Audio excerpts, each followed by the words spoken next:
Alfalfa is a great compost crop that can be harvested while still immature.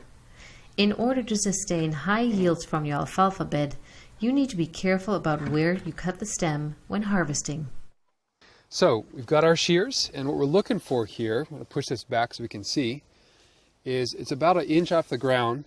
The first growing point, we want to cut just above that. So you see there's a little nodule there. There's another one right there.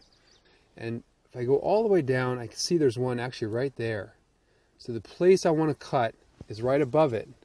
If I cut too high, the problem is that this stem has to die back, and I'm not going to get as much of a yield from this alfalfa crop. So I'm going to come actually all the way down right above that growing point and cut it right. Let me do that again. Right there. These alfalfa plants will be taken directly from the bed to the compost pile.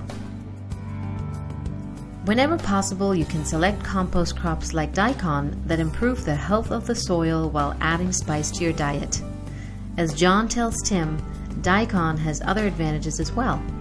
Ooh, look at the size of these radishes. And these are daikon. It's a Japanese radish that's really spicy to the taste and yummy to eat grated, especially mixed half and half with grated carrot. Mm-hmm.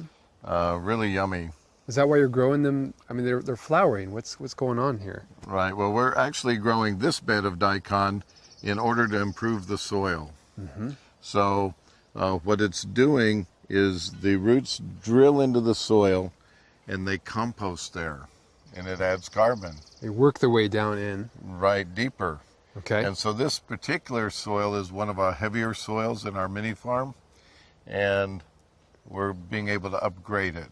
We'll also get a lot of seed. You can see the seed pods here. They look like radish seed pods. How about that? So the daikon is your muscle. It's doing the work for you. Exactly. John and Tim now move on to the 30% of the mini farm reserved for high-calorie root crops, which are grown primarily for the food they provide. Garlic is one crop that's well known for its flavor, but it's also rich in calories. Look at this garlic. This is beautiful. This is a calorie concentrating special root crop. It's been in the ground for about 8 months. And one of the wonderful things, you only have to eat 3.7 pounds of this a day in order to get all your calories. I do like garlic, but that is a lot. Not that much? Okay. I can relate. Potatoes, one of John's favorite calorie crops, can yield an enormous amount of food in a relatively small space. This bed, when mature, may yield 250 pounds of potatoes. Depending on the variety, they can be planted and harvested up to twice a year. And if we get 250 pounds of potato yields twice a year, and we've actually done that, we can grow all the calories for one person for all year in as little as 5 of these beds. It's amazing. So potatoes are a calorie concentrating special root crop extraordinaire. You have to be careful with it, the Irish had a potato famine. I do like potatoes. You do. mentioned garlic, but I could eat a lot of potatoes. You could? Yeah. Okay. Well, I think that the burger of the future is going to be a potato, filbert, garlic, tree-collared burger, because you can grow it in a really tiny area.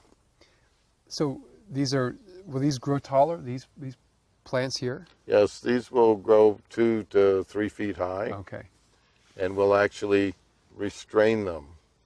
So the reason that we trellis the plants is to keep them up, because if they fall over, it sends a biological message to the plant to stop growing. So we want to keep them growing as long as possible. Is that right?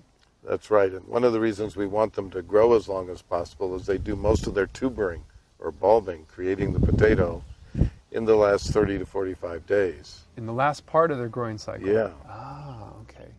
Calorie crops may not provide all the protein, minerals, and other essential vitamins that your family needs. That's why 10% of your available land should be reserved for crops that contain higher amounts of essential nutrients. Tree collards are an excellent example of a nutrition crop. These are tree collards. They're virtually perennial. and they're part of the 10% crop. They produce lots of vitamins and minerals so that we have enough in our diet. They produce those that are not included in the 60% or 30% crops. So these you can grow year-round. Mm-hmm. And can you tell me about their nutrition?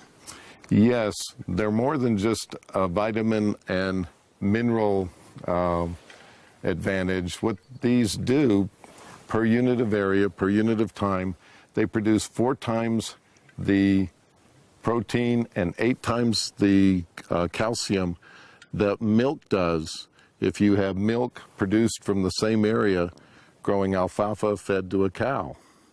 So this is green milk, and it's been fed to in school programs in Mexico, and the nutritional value to the children was the same as or slightly better than milk. You can eat them raw, and they're very sweet compared to normal collards.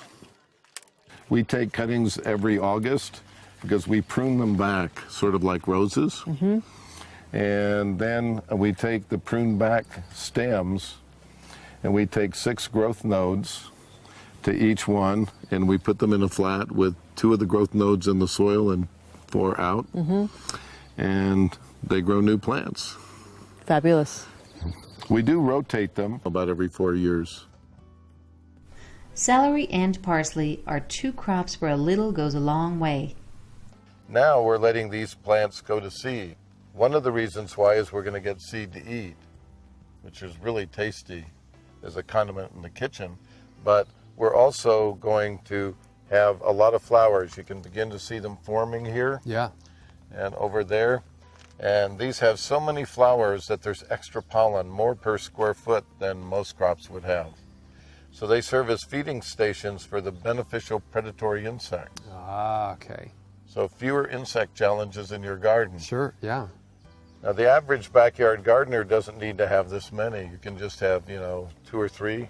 I could just grow a couple of these in my garden. Absolutely. And it would bring the good insects and keep away the bad ones. Right, and you'd still have something to flavor some food. All right, that sounds good. The crops we've seen here are just a few of the many you can plant in your garden. Understanding the benefits of each type of crop will help you to figure out what crops to choose and how much to plant. By applying the basic principles of the biointensive method, you will be rewarded season after season as you replenish your soil and grow the food you need.